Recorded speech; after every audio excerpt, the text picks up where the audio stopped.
ఒక సినిమాకి పేరు పెట్టాలంటే అంత ఈజీ కాదు. ఆ పేరు కథకి తగ్గట్టుగా ఉందా, హీరో క్రేజ్ కి అండ్ ఇమేజ్ కి సరిపోతుందా, ఒకవేళ పాన్ ఇండియన్ సినిమా అయితే అన్ని లాంగ్వేజెస్ వారికి నచ్చేలా ఉందా, ఇలా అన్ని చెక్ చేసుకున్న తర్వాతే సినిమా పేరు ఫిక్స్ చేస్తారు. చిరంజీవి అనిల్ రావిపూడి డైరెక్షన్ లో వస్తున్న ఈ సినిమాకి ఇంకా పేరు కన్ఫర్మ్ చేయలేదు. దాంతో సోషల్ మీడియాలో ఆ పేరు ఈ పేరు అంటూ అనుకుంటున్నారు. డైరెక్టర్ అనిల్ రావిపూడి రీసెంట్ గా కొన్ని నేమ్స్ ని చెప్పారు. దాంట్లో ఒకటే ఈ సినిమా టైటిల్. దాంట్లో శంకర వరప్రసాద్ గారు ఈ సంక్రాంతికి రఫ్ ఆడిస్తాం, బాస్ తో ఈ పండగ రఫ్ ఆడిస్తా, ఈ మూడు పేర్లలో ఒక పేరుని సెలెక్ట్ చేసి ఫిక్స్ చేస్తానంటూ డైరెక్టర్ అనౌన్స్ చేశారు. చిరంజీవి గారి బర్త్డే సందర్భంగా ఈ సినిమా పేరుని అనౌన్స్ చేశారు.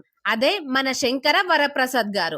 విక్టరీ వెంకటేష్ త్రివిక్రమ్ కాంబినేషన్ లో ఒక సినిమా వస్తుంది. ఇంకా షూటింగ్ అయితే స్టార్ట్ కాలేదు కానీ నెక్స్ట్ మంత్ నుంచి సెట్స్ మీదకి వస్తుంది. అయితే ఈ సినిమాకి వెంకటరమణ అనే పేరుని ఫిక్స్ చేశారు. రవితేజ నటిస్తున్న 76 సినిమా స్టార్ట్ అయిపోయింది. ఆయన ఇమేజ్ కి తగ్గట్టుగా అనార్కలి అనే పేరుని ఫిక్స్ చేశారంట. సూర్య వెంకీ అట్లూరి కాంబినేషన్ లో ఓ సినిమా వస్తుంది. ఆ సినిమాకి విశ్వనాథ్ అండ్ సన్స్ అనే పేరును అనుకుంటున్నారు. తెలుగు తమిళం వారికి ఈ పేరు కన్వీనియంట్ గా ఉంటుందని ఈ టైటిల్ ని ఫిక్స్ చేశారు. అక్కినేని నాగ చైతన్య కార్తిక్ దండు కాంబినేషన్ లో ఓ మైథిక్ థ్రిల్లర్ సినిమా వస్తుంది. ఈ సినిమాలో చైతు నిధిని వెతికే సాహసాలు చేస్తుంటాడు. ఈ సినిమాకి వృషకర్మ అనే టైటిల్ ని కన్ఫర్మ్ చేశారు. నితిన్ విక్రమ్ కే కుమార్ కాంబినేషన్ లో వస్తున్న సినిమాలో హీరో నితిన్ గుర్రపు స్వారీ చేస్తాడంట. అందుకే ఈ సినిమాకి స్వారీ అనే పేరును పెట్టారు.